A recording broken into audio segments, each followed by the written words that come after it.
Have you ever wondered where the problems in the world today would exist if we had deeper connection to ourselves, others, and the environment and acted from that place?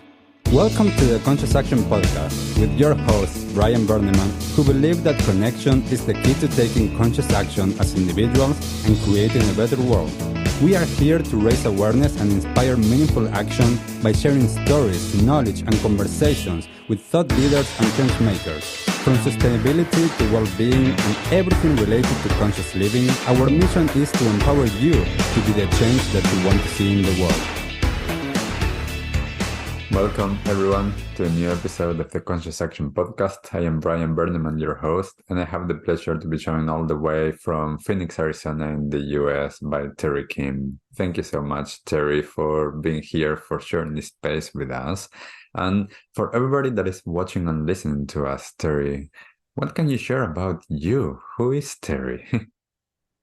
Yeah, thanks, Brian, for having me on the show, first of all, and I'm glad to be here. A little bit about me is I am a serial tech entrepreneur, and it didn't start always that way. My career was actually in network engineering and cybersecurity. So I had a career as an engineer, and then I turned a tech CEO entrepreneur. And so I've been in the tech startup game, raising 18 million out of Silicon Valley. I'm a Y Combinator alum. And I started my second tech startup my first tech startup in 2012 when I left the corporate world. That crashed and burned, but a lot of lessons learned there. And then got back into the corporate world, paid off some debt. Like it took maybe a year and a half. And then I jumped right back in 2016, quit my high-paying engineer job for the second time and started NGT Academy, which I've been running with my co-founder for 7 years, where we train students to become engineers. And the whole concept, I actually wrote a book about it. You can get it on Amazon if you want to break into IT, how to go from zero to engineer, the story of the American dream without going to college. So IT training is practical, hands-on, and so we could train people in 4 months versus 4 years of university.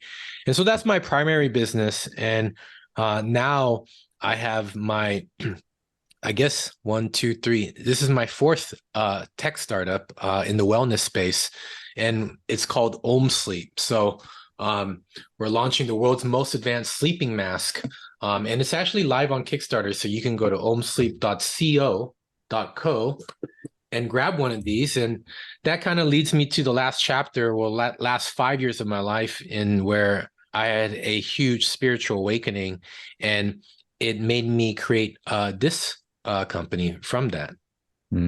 Wow. I always find it fascinating, people's stories and how the journeys go and they change. And one of the things that I'm always really interested is how, we can start to merge all of these different seemingly separate worlds, because they are not separate worlds, but mostly we have separated them. So I would love to know, Terry, for you, as you started that shift for yourself, what was that shift? Like, how did that come about? What happened that you had that, awakening? Yeah, I basically, me and my co-founder went on like a spiritual vision quest in the Big Basin in the Redwood Forest in Santa Cruz. And I had an awakening that was so profound, it expanded my consciousness. So, what people don't realize is most people are on autopilot, right? They're programmed by society or kind of their upbringing, and they're just reacting or doing their to-dos to get by. And really what we need more is work-life balance, and to inspire the next generation of entrepreneurs or founders that can create a product or service that is not created from a self-centered ego perspective of me, but no, what is a product or a service that I can put out in the world that will change the world for the better? And it's a service to humanity. So I truly believe is the next generation of founders should build mission-driven companies that founders were their heart-led versus ego or mind-led. And Two is to build altruism into their companies. For example, Om Sleep, for every product you purchase, we will be planting one tree. And it's our way to give back to the planet. And it doesn't even start, that's just a starting point. We want to do more philanthropic efforts with bigger projects once we scale the company up. But like, what is that intention? What is the company's mission and values?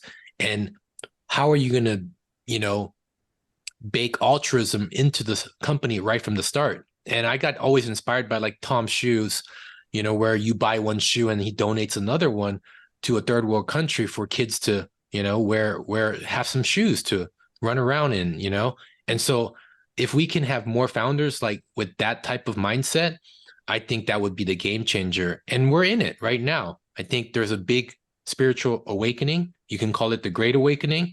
That's what I feel like is happening right now in the world. And so once you awaken and expand your consciousness, I think it just changes. It changes not only who you are, but it changes the way you think about what product or service do you want to put out in the world.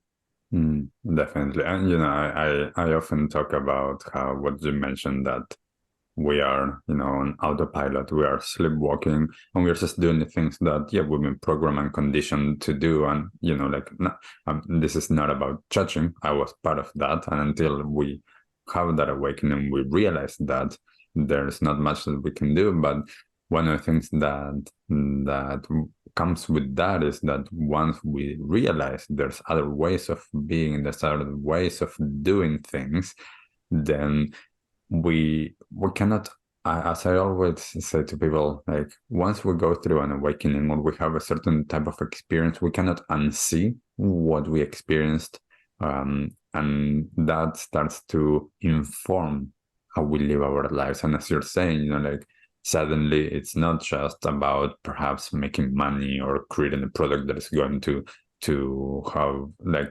it's going to be able to make a lot of sales, unless it's actually providing something, contributing, doing something for society, for our earth, however its focus is, as you're doing now with this, you're focusing on wellness through the Om mask.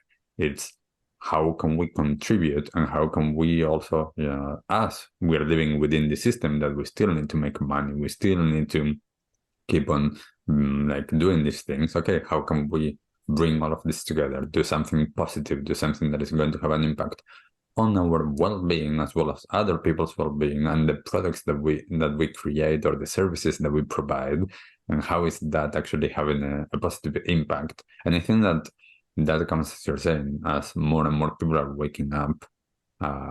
It's also, I was recently, in the last couple of days, talking with one of my clients, a new client, and he was talking about, not knowing what to do, for money, for this. And I was like, well, what do you want to do? Then you figure out how to make money.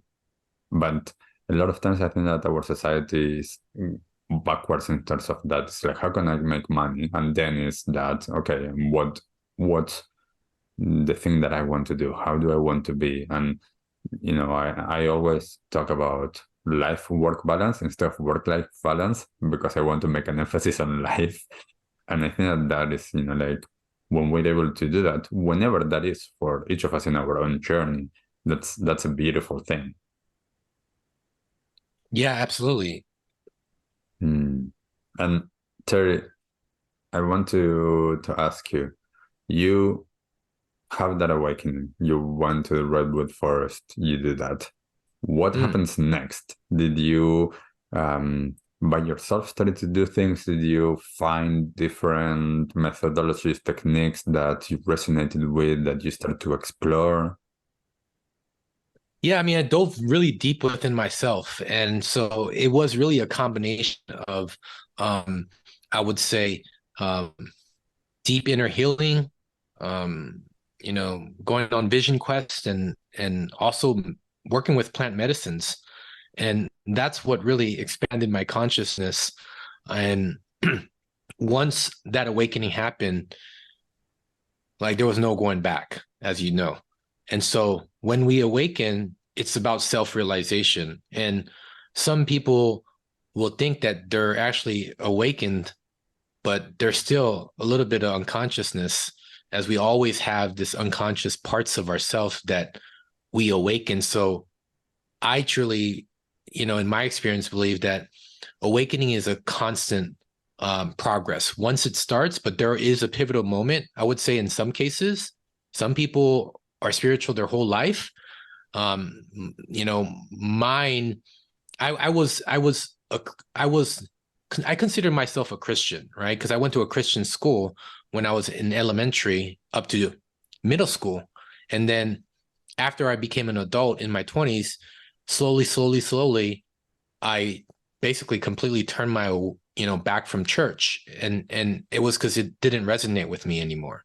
Mm. And then I found spirituality, or God had a different purpose for me, because at age 40, he awakened me, and it was undeniable.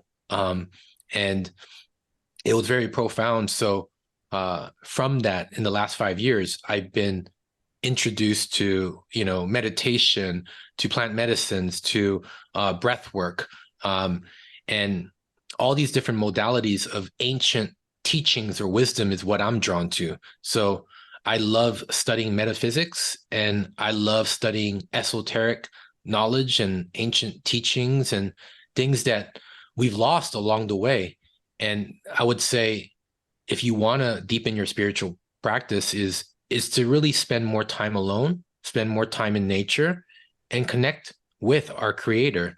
And in order to do that, you have to do these things like meditation, spending more time in nature, and disconnecting from, what I consider the matrix of a three-dimensional plane where everything's about money, power, and materialistic, gathering as much materialistic objects, whether it's a house or a car, but you can only have so many cars, you can only have so many houses. And what we don't realize is that that's not true happiness. And so that's been very powerful awakening for me, at least.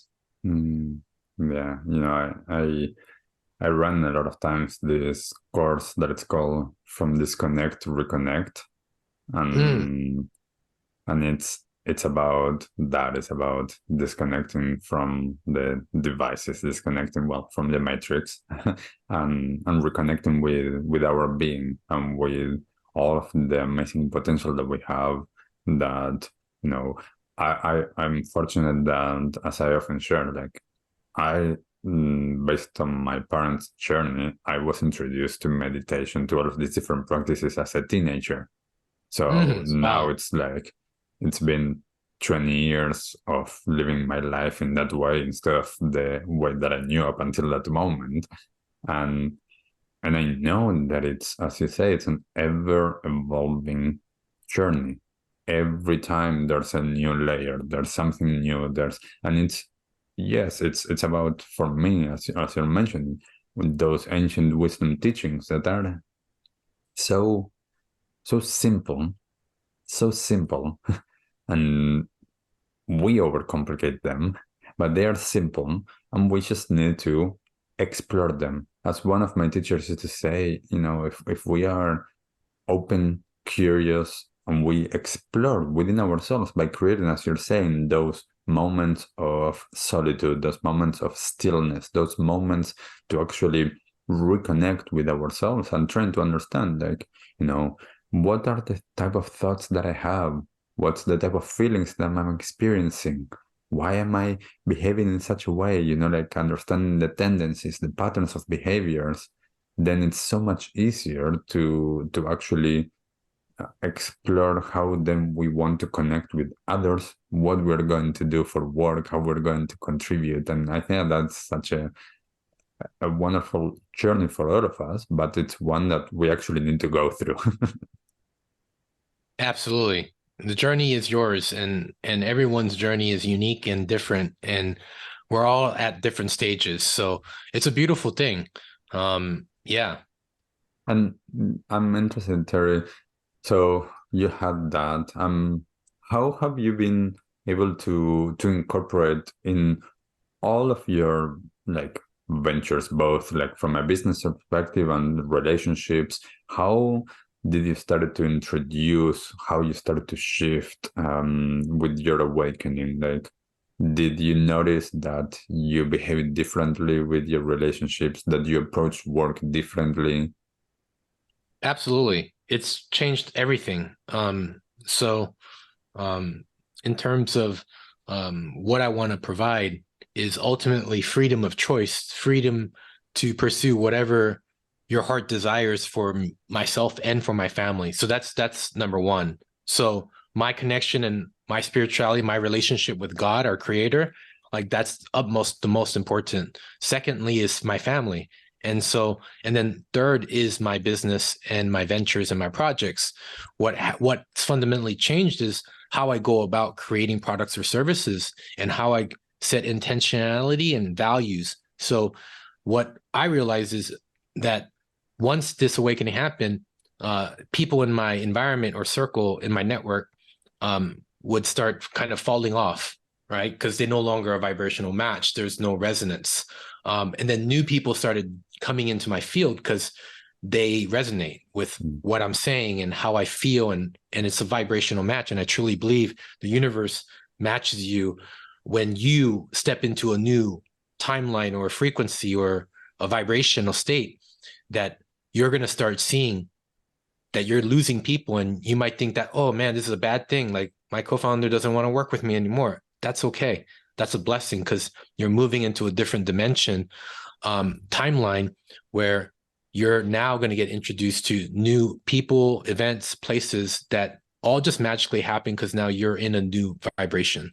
Definitely, definitely. I know for me, it's a lot of times I tell people like it's nothing against all of my childhood friends, or nothing against all of the people that I've been, like friends through time. But those were no longer, as you say, my vibrational match. Like those people weren't anymore the people that I wanted to hang out with, both vibrationally and from, like Yep. what they were talking about and the things. And again, nothing about them or judging them. It's about For sure. what was serving me at each of those moments, and knowing like, yes, they are wonderful people. I just don't feel like that's the space that I want to hang out anymore. That's correct. Yep. And look, if you've had some type of awakening and you want to be either more spiritual, or you're already a spiritual being, it's not that you still can't take advantage of capitalism and launch a venture or project. It's just that your mindset will be different, but you still need to learn the entrepreneur skills. You still need to learn how to sell and market your product or service, because just because you build it doesn't mean people are going to show up, right? Like, Mm. so that's important, I think, to know. For those that are listening, it's like, you can't just be spiritual and just things start manifesting. You have to, have a plan, and you have to take action and do the work. Yeah, well, that is why, conscious action, because we actually need to take action. Mhm. It's the thing with the law of attraction and all of that. Is like, well, like it won't happen if you're just sitting there like on your couch or on your meditation cushion. It doesn't matter. If you're not taking action, then that is a conscious action that comes from that place of awareness and what you're wanting to do with your intention, then nothing is going to happen. Terry, one of the things that this year, especially, I run a few workshops around this topic, is the topic of Ikigai, Mhm. and I love that topic because it merges all of these things that we're talking about. How do you use Ikigai? Yeah, so I love the concept of Ikigai because it's about finding your purpose. And there's multiple ways to find purpose, is to try a lot of different things, right? And to see what excites you. It might be that, like, you love mountain biking, for example, right? If you love mountain biking, why not create reels around mountain biking, teaching people how to ride different trails, tips and strategies of different bikes, and how to become a professional, and on and on. And maybe you can even launch a bike, company, right? So point is, like, you can get passionate about anything, whether it's making art or riding a mountain bike, or maybe meditating in the forest. Like, it doesn't matter, because every niche, and super niches actually are even better, that you could become a subject matter expert in that field, because there's only one version of you, and every person on the planet got a unique DNA signature. And if you can tap into that authentic self of you, and that could take time and years, but once you find that, you get your passion, you find the service that the world needs, to make the world a better place, to serve humanity, to serve others, and to find something that you can get paid for. And if your passion, your purpose, and your service and the money all clicks, then that's your Ikigai, and that becomes your North Star, and you can just hone in on that and become the best version in that market. I love the documentary Jiro Loves Sushi on Netflix, where he's like the best nigiri chef, right? Like in Japan, and he's just got like a hole in the wall restaurant, but like he can charge $800 or $1,200 per person for one dinner sitting. You're only eating like 11 pieces of nigiri, but he created that much demand. Why? Because he perfected rolling nigiris for like 40 years or whatnot, and he's become the best in class. So that's the beauty of Ikigai. Instead of chasing money without the passion, right, or the service that the world needs, because sometimes people could be great salesmen selling ice to an Eskimo. Like, does Eskimos really need ice?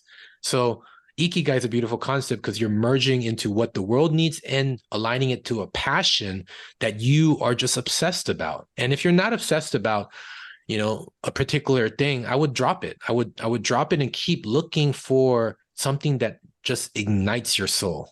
Yeah, it's one of the things that I love about understanding. Like, a lot of times when I share with people something around work, I usually tell them, I think that when I talk about work, it's a very different meaning than what most people think. And for me, work, it's how I'm contributing to the world, like what I'm doing, that I'm contributing. And yes, I'm making a living out of that, because that's, again, the system that we have. So therefore, I get paid for that.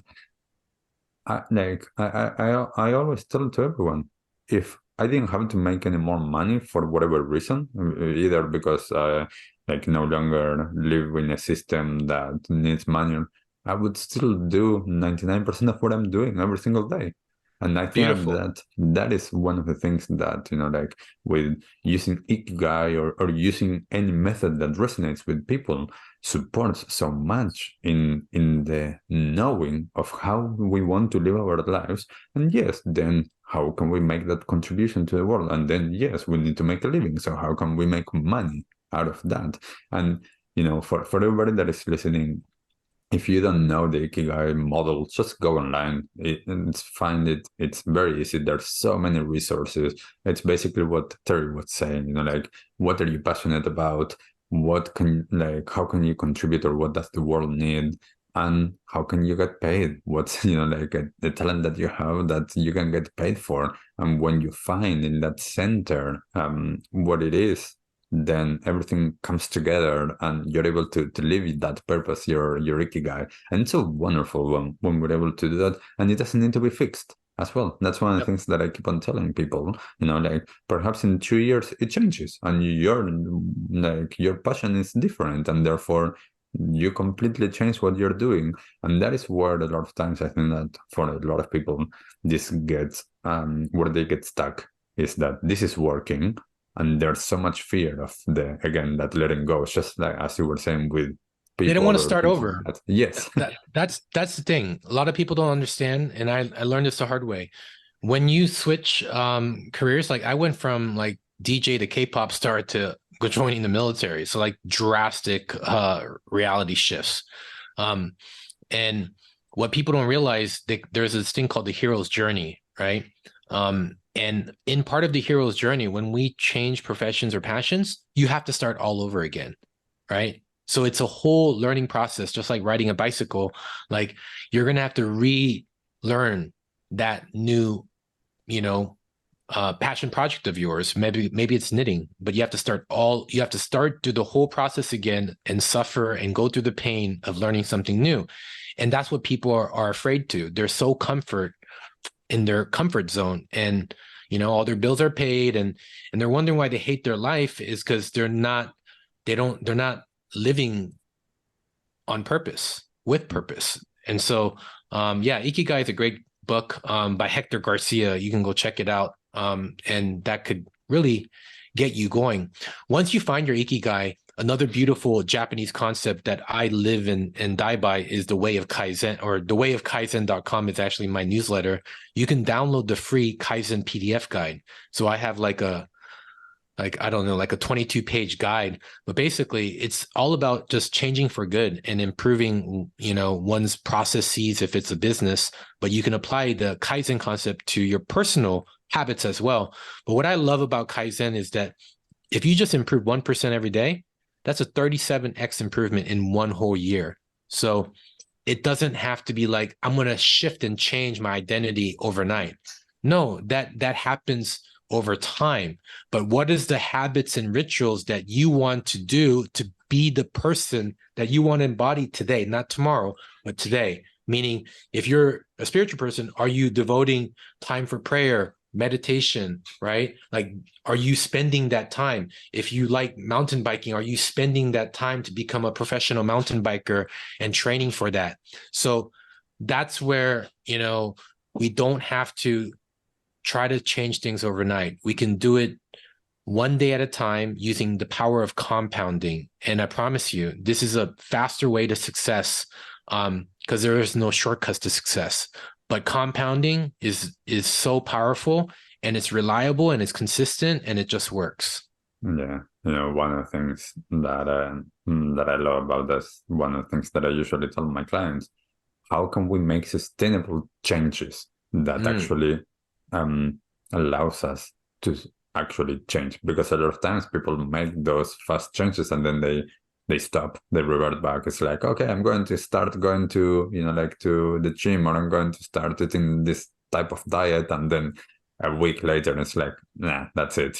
And it's like, okay, like those small, sustainable, compounding actions that we can take to change.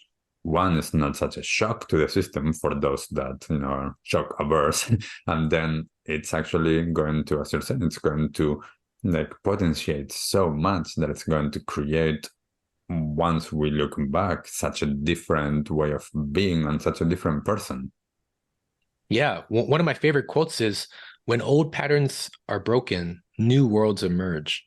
And I love this quote. I actually had on the subscribed on or scribed in the back of my iPad.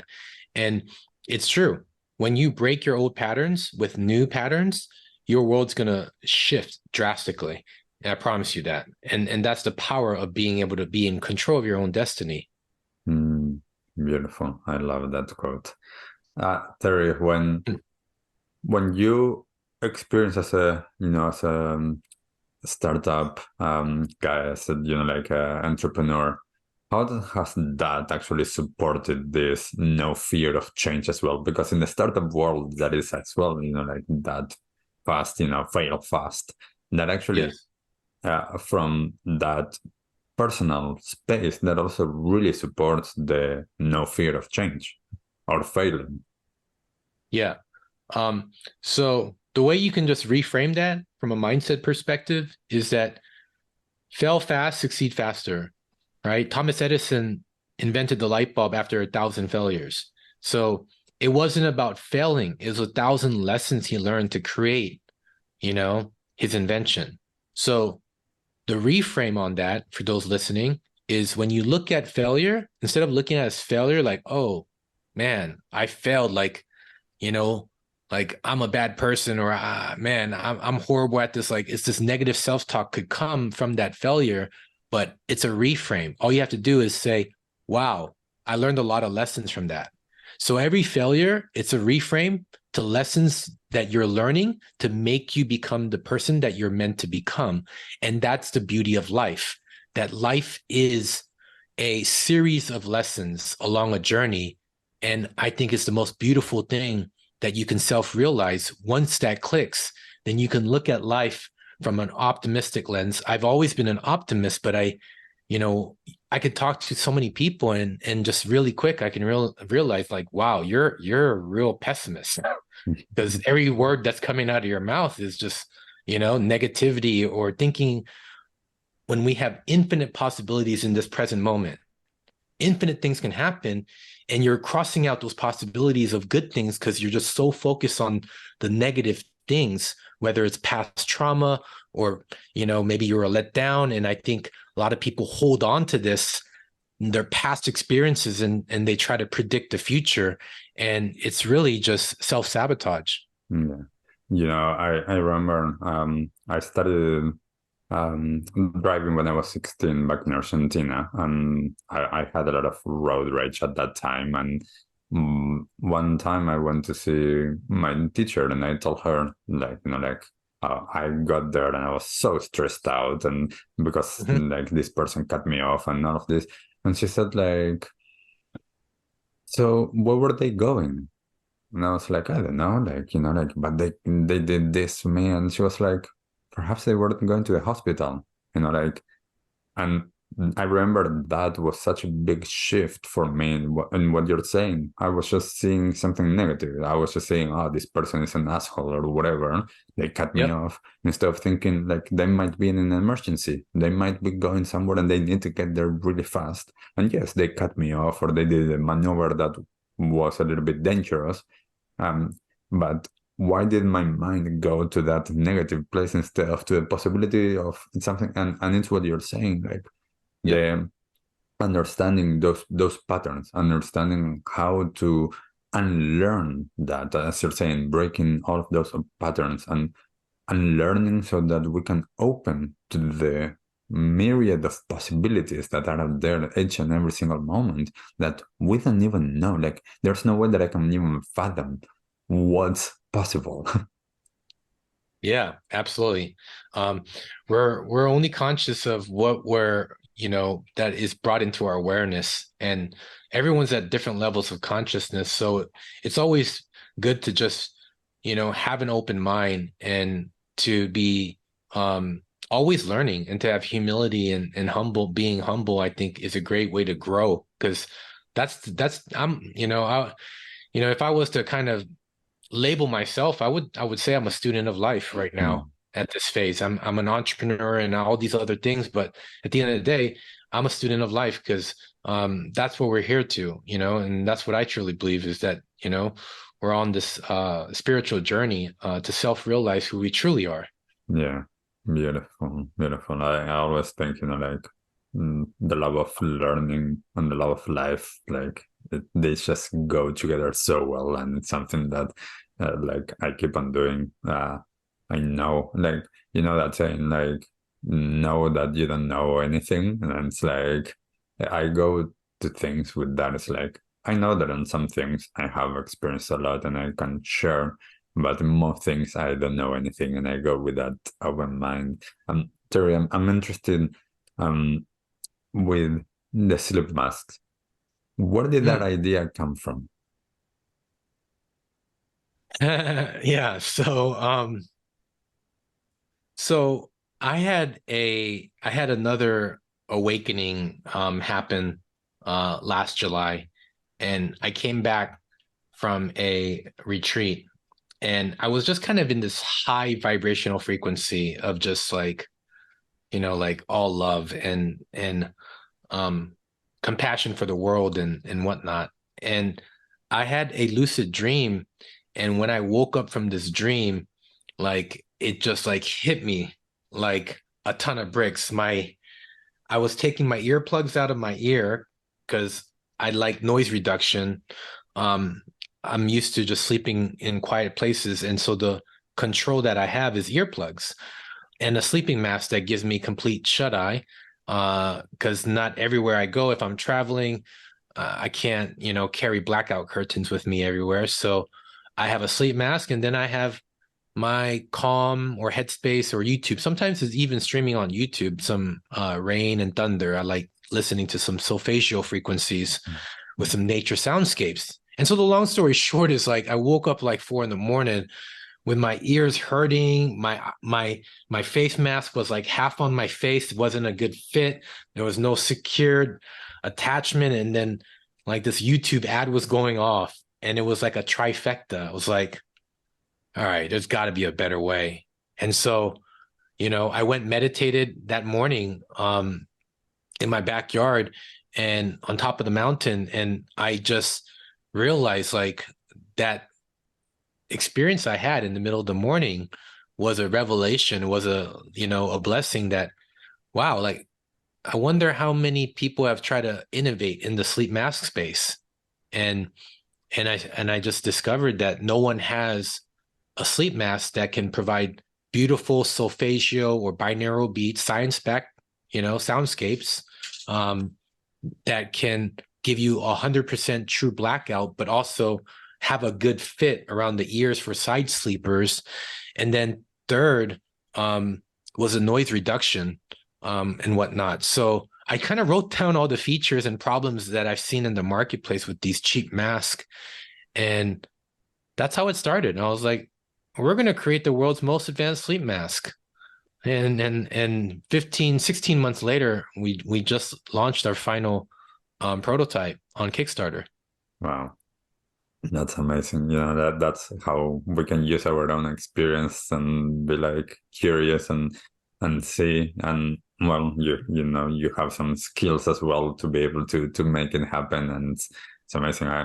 And now you're saying that like the meditation like mask that I use for blackout, like I cannot sleep on that one. Like it doesn't allow me to really turn sideways. So like I completely can resonate with that issue of like this isn't how like something that can be useful. So like being able to have in the market a mask like what you have created, that's amazing. Yeah, I mean, it's the first one with zero pressure on the ears, because all the masks, they would just wrap around your ear, and in my ear, when you do that, it kind of hurts. Right? So I want zero pressure, and that's why I decided like, what if I could take like a Bose like, soft cushy headphone and attach it to a mask, and basically this became my first invention. I mean, it's patent pending, and it's the first, zero pressure ear adjustable ear design. So we've got these Bose like headphones that adjust, and they just wrap around your ear. And I'm a side sleeper too. So if you're wondering, like, can you sleep on the side with these ear? Absolutely, because it's zero pressure, and it just goes right on like this. And it's got Bluetooth, so you can listen to beautiful soundscapes. If you back this project now, you'll actually get lifetime access to our Awaken app, and you can use that for soundscapes, meditation, and breathwork. Beautiful. Yeah. Nice. So check it out. It's on Sleep. Beautiful. That's awesome, Terry. Tell me a little bit more, Terry, on as you're just saying about breath work, about like all of these different frequencies as well. Like, what has been your experience with that, and how those help you in your own journey as well? Yeah, the beautiful thing is that once I became conscious of my breath, everything changed, right? Like inhale, exhale, and the pauses between that inhale and exhale. Once you become so conscious of that, you realize, wow, like it's just beautiful just to be able to breathe. And what I discovered is that in doing breath work, I first got introduced in 2019 when I took my whole team out to a Wim Hof event. And that was really to experience an ice bath. However, what I didn't know is the preparation and doing the breath work allow you go into a state where you have the courage to go into the ice bath and be able to control, because the mind's going to be like, get out, get out, get out. Whereas if you can overcome that through the breath, you can stay in long and reap the benefits of an ice bath, which I highly recommend. And because like 2 minutes of ice bath, I think is something like equivalent to like 5x dopamine hit, or they You know, as an analogy, I think someone even said like it's a bigger dopamine hit than doing like cocaine, which we highly do not recommend, but it gives you an idea of how epic the euphoric feeling you'll get when you go in for at least 60 to 90 seconds. After that, you'll surrender. Your body will surrender, and then it just becomes so beautiful. And when I first got introduced to holotropic breath work, so deep inhalations like that, that's the single breath. And there's a two-part breath that I introduce. And if we do this in a prolonged period, this was invented by two psychiatrists, Stanley Groff, back in the 70s with his wife. And they were researching LSD and the profound effects of LSD and how, you know, people would get into these altered states of consciousness of just super bliss and love. And they wanted to study and to see how can we get people to that state without the psychedelics. And that's when they discovered this deep breathing.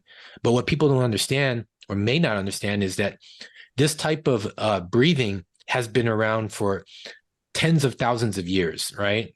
Like the yogis understand this because, you know, they have pranayama and they have different kind of breathwork modalities, techniques to help all types of things, whether it's pain relief, trauma release, you know, focus, you name it, right? Like there is a style of breathwork. So, but, you know, we want to still contribute them because they invented this 3-hour kind of breathwork thing for the mainstream here in the United States. And I've taken a form of that, created a shorter version for down regulation. It's about 2-hour journey. And when I first got introduced to it via a spiritual mastermind I was in, it just blew my mind because 45 minutes into it, I got to these states of consciousness that was similar to like a DMT release. And for those that don't know what DMT, it's a molecule that's been known for ancient centuries, you know, among ancient religions and shamanism, where basically you will have a spiritual awakening or a mystical experience. Now, DMT is associated with, you know, like after death, this molecule gets released from the pineal gland. So there's a great Netflix, I think, documentary. It's called The God's Molecule. And they talk about this DMT molecule. And what I'm saying is that, yes, you can have a DMT release if you do LSD or maybe ayahuasca, like other plant medicines that allow this release to happen so you can go on this kind of spiritual journey. However, with holotropic, you can get to that same state without any of the psychedelics or any of the plant medicine. And I feel like that is such a powerful tool and modality that I want to bring this to the world, because I truly believe, having done lots of plant medicines, that it's not for everyone and that it should not be the first step when it comes to wanting to deepen your spirituality. So breath work, meditation and breath work, I think, is the first go-to tools that I recommend for anyone that wants to deepen their spiritual practice. Yeah. You know, one of the things that I usually share with people is that I haven't yet done any of the psychedelic plant medicines, and I hear so many of the experiences, and all of the time I think I have already had this, you know, like using, as you're saying, like my meditation practice, my breathwork practices, Absolutely. sound like I cannot corroborate it until I actually test it, but a lot of the things that I hear, and it's like, well, like there's so much power that we have to actually create this experience for ourselves without any external components to add. Yep. And it's like, well, yes, we need to understand how do we activate that, and we activate it, and we're all different, but we can activate it using the power. We can activate it. Yeah, using our own power. And, you know, like one of the main traditions that I have practiced for the last 20 years, it has been Tibetan Buddhism. And in Tibetan Buddhism, there's a lot of different breath practices, including the tummo practices, which is where the Wim Hof practices came from, they are like, at least for me, they are and so life-changing, and it's something that we're doing all of the time. Everybody's breathing. Absolutely. I Like, mean, if we you can wake use up it. and you just do 30 deep breaths through the mouth, it will just completely oxygenate you, and you'll feel so great and amazing. And so we have the power within us to manifest any reality we want. And people are always looking for outside stimulants, whether it's plant medicine or a shaman or a guru that's going to save them. And I like to say that you can only save yourself. And once you realize that you can only save yourself and you have all the power within you to do that, you just need to access that. You need to awaken that part of you. It's a beautiful thing. And again, in my breathwork sound journeys, the last one I had was in Costa Rica. People activated their pineal and saw through their spiritual eye for the very first time, light coming into the third eye and having a mystical experience. And I'm not guaranteeing that everyone will have this if you come to my breathwork events, but there's a very high chance, because even if you don't see things through your third eye, you're going to have some type of release. It could be a childhood trauma. It could be just, self-esteem, like self-worthiness. Like, it could be all types of things that you don't even know that your body's holding on to. And so I hold a sacred container, a safe space for you to be able to release that using these modalities, using these tools. And if you think about something like ayahuasca, it is, should be taken very super seriously, but it's kind of the same process, meaning if you come to my breathwork journey, that's what we're doing, right? We're activating the pineal, we're clearing out, we're realigning the chakras. And when you go to an ayahuasca ceremony, they're going to sage you, they're going to have you do hape, purge, cleanse, eat a healthy diet for up to 2 weeks. And that medicine is activating your pineal for a full DMT release. And I mean, there's no control in that. But the scary part is you're sharing that portal in a space where a lot of good or bad things can happen as well. And I don't think everyone's ready for that type of environment. But if you're in your own body, in a safe place where you can do breath work to release that trauma, to release anything negative, because we carry these negative energies that we may not even know about, that's making us more anxious or nervous or more angry even, or more frustrated, and it's affecting our relationship, our business. Well, the breath work can allow that to be released. Once it's released, we work on aligning yourself, being able to see a different timeline, a different you, and being able to connect that emotionally, opening up the heart chakra. That's what I like to focus on. Once you open up this heart, then it's game over, meaning in a good way. Like, you'll have more joy, love, peace once the heart is open. Yeah, beautiful. So beautiful. Terry, as we're getting towards the end of this conversation, I would love to know, whatever comes up now, what's one thing that you wish everybody that is listening to us to know? I would like everyone that's listening to know is that the kingdom of heaven is within you. And you've probably heard this from a, biblical verse in the Bible, but Yeshua, also known as Jesus in the main world, but his real name is Yeshua. And I think he taught us the most important lesson, that you have all the power within you. And so when you take that scripture and really try to self-realize and truly understand that as more of a metaphor or parable that goes super deep and wide, is that is the power you have. And you can save yourself. You can change your life in an instant. And how you go about that is going within. And from within, I create my outer world. And so it's not outside in, it's inside out. Beautiful. Beautiful. Thank you, Terry. For everybody that is resonating with your message, that is wanting to explore and learn more of what you're doing, where can they find you?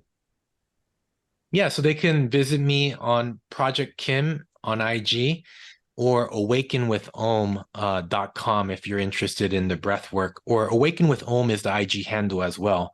So either of those handles, you can find me. Awaken with Om is me as a breath coach, facilitator, and master guide. And then Project Kim is my personal handle where, I share all my projects and I use it mainly as a vlog. Yeah. And for those that are interested in getting the mask, where do they go? They go to omsleep.co. That's CO. So OM sleep, all one word, .co.